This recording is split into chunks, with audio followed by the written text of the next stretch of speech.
Each of these Israeli-Palestinian Gaza confrontations have unique origins. I think the Israelis were determined.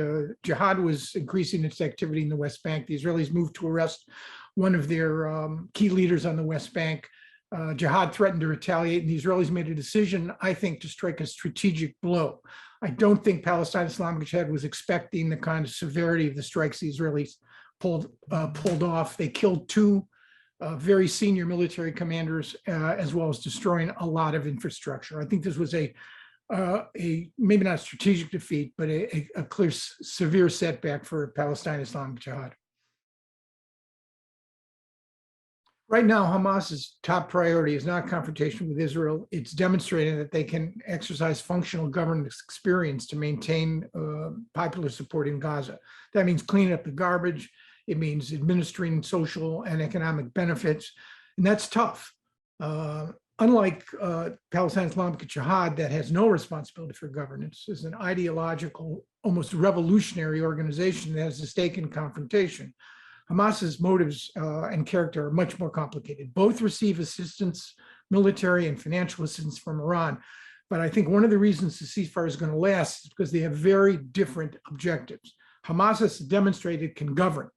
Palestinian Islamic Jihad could care less. I think the key, again, is whether or not all sides believe that they've played the string out. I think the Israelis struck a very important blow to Jihad, killing two of their military commanders in Gaza.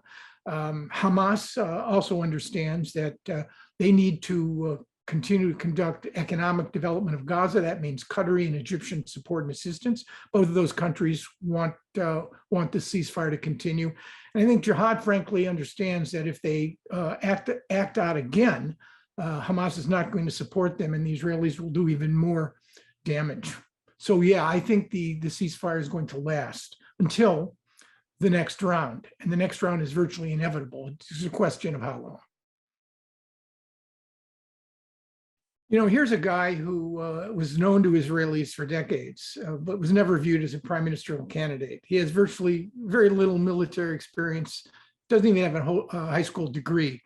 His goal between now and November 1st, when elections are held, are to demonstrate not only that he can act and sound like a prime minister, but that he's familiarized himself with the key issue for most Israelis, which is security. So we're 4 months away from elections. I think the positive spin and glow from this is going to fade, but at least it will have demonstrated that Lapid is capable and could harness government and military powers to pull off a successful operation.